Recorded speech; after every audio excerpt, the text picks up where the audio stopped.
আজ হলো গীতা জয়ন্তী। অগ্রহায়ণ মাসের শুক্লপক্ষের মোক্ষদা একাদশীর দিন গীতা জয়ন্তী পালন করা হয়। ভগবান শ্রীকৃষ্ণ সর্বপ্রথম সূর্যদেব বিবস্বানকে গীতার জ্ঞান দিয়েছিলেন।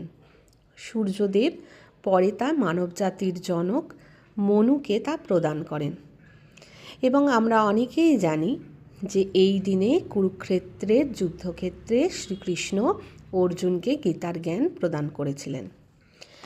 যুদ্ধক্ষেত্রে বিরোধী পক্ষ তার আত্মীয় ও গুরু এবং বন্ধুদের নিয়ে গঠিত। এটা দেখে অর্জুন তাদের সাথে লড়াই করার বিষয়ে নৈতিক দ্বিধায় পড়েন এবং কৃষ্ণের কাছে সাহায্য চাইলে কৃষ্ণ তখন গীতার বাণীর মাধ্যমে অর্জুনকে উপদেশ দেন। এই আজকে গীতা জয়ন্তীর দিনে আমাদের প্রত্যেকের অন্তত একটা গীতা শ্লোক অর্থসহ বা মানেসহ পড়া অবশ্যই উচিত।